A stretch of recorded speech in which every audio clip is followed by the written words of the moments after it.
এটা হলো আমার দোকান।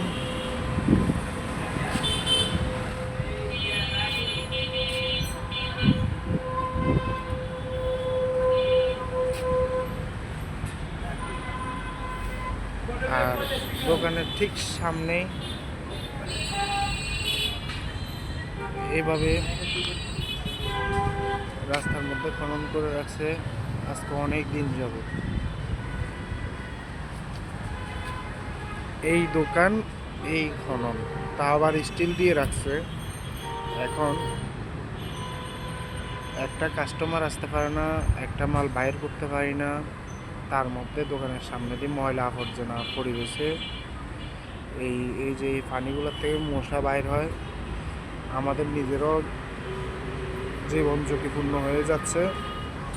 এখন এটা দীর্ঘদিন যাবৎ এইভাবে দোকানের সামনে আছে, কোনো কাজ কাম নাই, কোনো কাজ ধরতেছে না।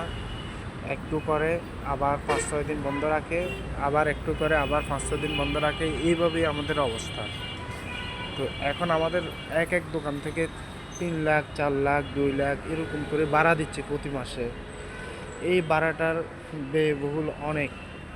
এখন আমরা সরকারের কাছেও আকুল আবেদন, এই কাজগুলো অতি দ্রুত যাতে করা করা হয় সেদিকে নজর রাখার জন্য। ওকে, আসসালামু আলাইকুম।